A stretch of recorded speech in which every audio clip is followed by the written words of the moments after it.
Jacob. ആർക്കിടെക്ചറിന്റെ ലോകത്ത് മ്യൂസിയങ്ങൾ വെറും കെട്ടിടങ്ങളല്ല, അവ ഓർമ്മകളുടെ സംരക്ഷകരാണ് എന്ന സത്യം തിരിച്ചറിയുന്നവർ വളരെ കുറവാണ്.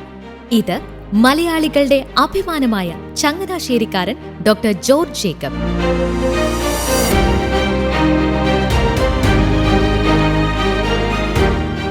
പല രാജ്യങ്ങളിലായി ചരിത്രത്തെയും പ്രകൃതിയെയും ഷോക്കേസിലാക്കി 100-ലേറെ ഇടങ്ങളിൽ സ്വന്തം പേര് കൊത്തിവെച്ച് മ്യൂസിയം ശില്പികളുടെ ലോകനിരയിൽ മുന്നിൽ നിൽക്കുന്ന ജോർജ് ജേക്കബ്. നേച്ചർ പാർക്ക്, അക്വേറിയങ്ങൾ, പൈതൃക സംരക്ഷണ കേന്ദ്രങ്ങൾ, വന്യജീവി സംരക്ഷണ കേന്ദ്രങ്ങൾ എന്നിവ ലോകം മുഴുവനുമായി ജോർജ് ജേക്കബ് ഒരുക്കി. ലോകത്തിലെ ഏറ്റവും പ്രായം കുറഞ്ഞ പ്ലാനറ്റോറിയം ഡയറക്ടർ എന്ന പദവി 25-ാം വയസ്സിൽ സ്വന്തമാക്കി. പിന്നാലെ ഹവായിയിലെ astronomy and cultural heritage centre ഉൾപ്പെടെ 4 മ്യൂസിയങ്ങളുടെ സ്ഥാപക ഡയറക്ടറായി.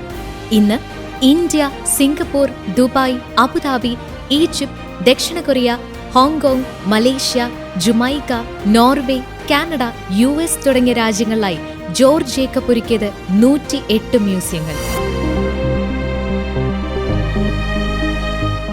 9 മാസം കൊണ്ട് പൂർത്തിയാക്കിയ ജുറാസിക് പാർക്ക്, ലോകത്തിലെ ഏറ്റവും കൂടുതൽ ദിനോസർ ശേഷിപ്പുകളുള്ള ഈ മ്യൂസിയത്തിലൂടെ 9 പുരസ്കാരങ്ങളും ജോർജ് ജേക്കബിനെ തേടിയെത്തി.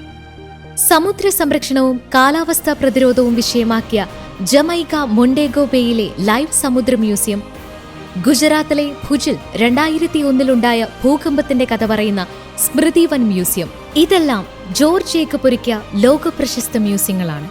കാലിഫോർണിയ നാച്ചുറൽ റിസോഴ്സ് ഡിപ്പാർട്ട്മെന്റിന്റെ ആദ്യ പുരസ്കാരം, സാംസ്കാരിക പൈതൃകങ്ങൾ സംരക്ഷിച്ചതിന് Royal Canadian Geographic Society medal, Queen Elizabeth Platinum Jubilee medal എന്നിവയും സ്വന്തമാക്കി.